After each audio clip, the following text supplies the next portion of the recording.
গত ৫ আগস্ট গণ অভ্যুত্থানের মুখে দেশ ছাড়তে বাধ্য হন শেখ হাসিনা। তার পদত্যাগের মাত্র ৩ দিনের মাথায় শপথ নেন নোবেলজয়ী অধ্যাপক ডক্টর মোহাম্মদ ইউনূসের নেতৃত্বে অন্তর্বর্তী সরকার। এই সরকারের দায়িত্ব গ্রহণের পর থেকেই শুরু হয় দেশের নানা ক্ষেত্রে দ্রুত পরিবর্তন।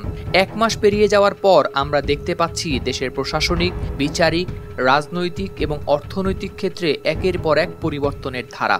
সব মিলিয়ে গত ১ মাসে ঠিক কি ঘটনা ঘটেছে এ নিয়েই আজকের প্রতিবেদন।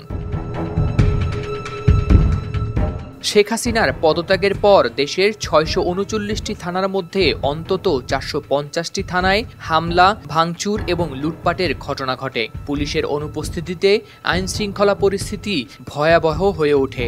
অবশেষে সাবেক স্বরাষ্ট্র উপদেষ্টা এম সাখাওয়াত হোসেনের আশ্বাসে ১১ আগস্ট পুলিশ কর্মবিরতি প্রত্যাহার করে থানায় ফিরে আসে।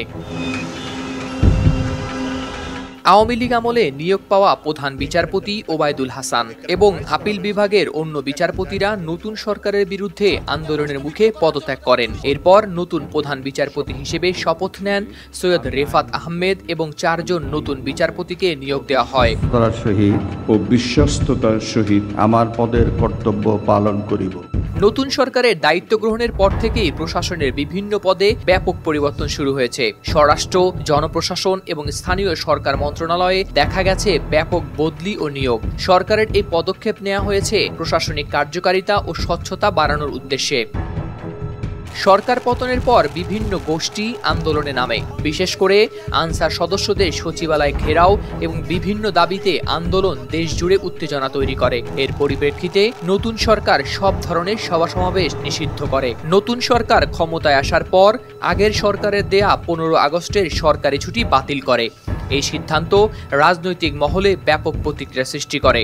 নতুন সরকারের শপথ গ্রহণের সঙ্গে সঙ্গে পরিবর্তন আসে বিচার বিভাগের সিদ্ধান্তগুলোতেও। শ্রম আইন লঙ্ঘনের মামলায় সাজাপ্রাপ্ত ডক্টর মোহাম্মদ ইউনূস এবং জিয়া অরফানেজ ট্রাস্ট মামলায় খালেদা জিয়ার সাজা বাতিল করা হয়। আওয়ামী লীগ সরকারের সময় জামাতে ইসলামী বাংলাদেশ এবং ইসলামী ছাত্র শিবিরকে নিষিদ্ধ করা হয়েছিল। নতুন সরকার ক্ষমতায় আসার ৩ সপ্তাহের মধ্যে নিষেধাজ্ঞা প্রত্যাহার করে নেয়, যা রাজনৈতিক অঙ্গনে উত্তেজনার সৃষ্টি করে।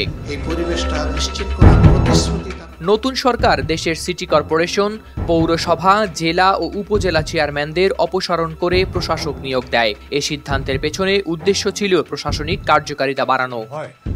বর্তমান যে ব্যবস্থা করা হয়েছে, আওয়ামী লীগ সরকারের আমলে সবচেয়ে বেশি আলোচনায় ছিল গুম হওয়ার ঘটনা। নিখোঁজ ব্যক্তিদের খোঁজে নতুন সরকার একটি গুম তদন্ত কমিশন গঠন করেছে, যা আইনশৃঙ্খলা বাহিনীর হাতে গুম হওয়া ব্যক্তিদের সন্ধানে কাজ করছে।